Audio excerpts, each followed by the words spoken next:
Bonjour à tous, c'est Annie, conseillère d'orientation chez Psymétrique. Cette capsule vidéo a pour objectif de vous expliquer comment compléter le test GROP en ligne. Tout d'abord, rendez-vous à l'adresse du site internet de Psymétrique à www.psymétrique.com. Inscrivez votre code d'accès, celui que vous avez reçu par courriel, dans la section « Passez le GROP » dans le rectangle approprié.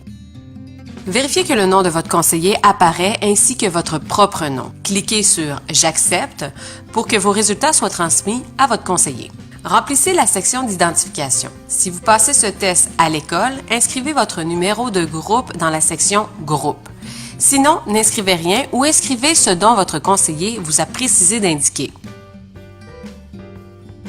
Portez attention à votre date de naissance et votre sexe pour éviter de vous retrouver avec des résultats non représentatifs. Le GROP est un test psychométrique qui mesure les intérêts et la personnalité des individus. Il n'existe pas de bonne ou de mauvaise réponse. Ce test contient 4 sections différentes, soit les activités préférées, les traits de personnalité, les valeurs et une section expérimentale. Chacune des sections est construite de la même façon. Avant de répondre, des consignes particulières vous indiqueront comment compléter la section.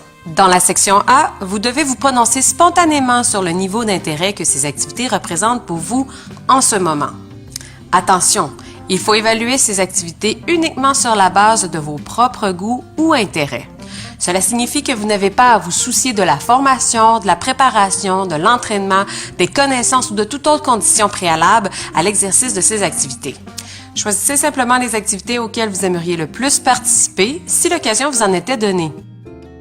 La section B contient des séries de qualificatifs pouvant décrire les personnes. Cette liste de qualités vous permettra en quelque sorte de réaliser votre autoportrait. Il ne s'agit pas de choisir les qualités que vous souhaitez acquérir, mais celles qui vous caractérisent d'une façon réelle et actuelle. Attention! Même si cela n'est pas facile, il vous faut évaluer ces qualificatifs de la manière la plus objective possible. Vous pouvez vous référer à des remarques que les gens vous font assez fréquemment. La section C présente des séries de valeurs. Parler de ces valeurs, c'est exprimer ce que nous estimons important dans la vie, c'est faire connaître ses croyances, les idées, les principes qui guident notre conduite. La section D est une section utilisée par l'équipe de Psymétrique afin de réaliser des projets de recherche. Vous n'avez qu'à répondre selon les consignes indiquées. Pour compléter le test, vous n'avez qu'à cliquer sur les symboles plus, moins, moins qui apparaissent à l'écran. À chacune des pages, vous verrez apparaître 7 choix d'items. Parmi ceux-ci, choisissez celui qui vous plaît le plus ou vous représente le mieux sous le symbole plus. C'est votre première position. Choisissez aussi votre deuxième position, c'est-à-dire l'item qui vous plaît ou représente aussi sous le symbole plus. Faites la même chose avec le symbole moins qui s'avère l'item qui vous attire le moins, donc votre dernière position. Et sous le symbole moins, l'item qui est votre avant-dernier choix. Par exemple, à la section A, vous pourriez choisir « Fabriquer votre propre mobilier » comme item qui vous plaît le plus, donc votre choix plus, tandis que « Tourner un film d'animation » pourrait être l'item qui vous plaît le moins, votre choix moins. Vous pourriez également sélectionner l'item « Faire de la recherche dans le domaine de la personnalité » qui viendrait au second rang quant à votre intérêt, en le plaçant du côté du plus et l'item « Reproduire des organismes à partir de cellules souches » comme activité qui serait l'avant-dernière parmi les 7 en la positionnant du côté du moins. Référez-vous au lexique en cas de besoin. Il suffit de survoler le point d'interrogation pour accéder à une définition. L'important est de comprendre les termes utilisés. Pour que nous puissions corriger votre test, vous devez sélectionner un seul item plus, un plus, un moins et un moins dans chacune des séries sans exception. Veuillez noter qu'il est possible que vous puissiez vous intéresser à toutes les activités d'une série, comme ce pourrait être le contraire dans une autre série. Dans un cas comme dans l'autre, nous vous demandons de respecter les consignes.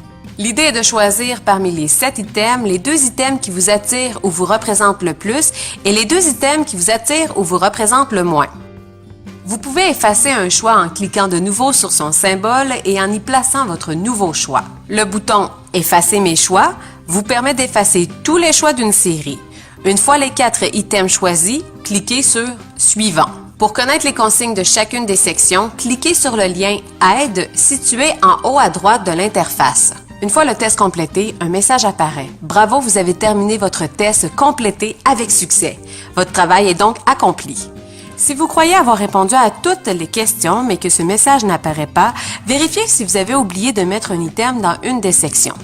On peut voir à quelles questions vous avez répondu dans le haut de la page, par exemple B2, B3, B4, C6, C7, etc. Lorsque vous inscrivez vos 4 choix de réponse, la couleur du rectangle se transforme en gris. Vérifiez que vous avez bien répondu à toutes les questions en vous assurant que les sections sont toutes en gris. Si ce n'est pas le cas, c'est que vos réponses n'ont pas toutes été inscrites. Retournez à la section en couleur et faites votre choix d'item. Vos résultats seront transmis à votre conseiller qui pourra les interpréter avec vous. Pour accéder à des données préinterprétées, un rapport est maintenant disponible. Informez-vous auprès de votre conseiller pour en connaître davantage sur le rapport personnalisé GROP.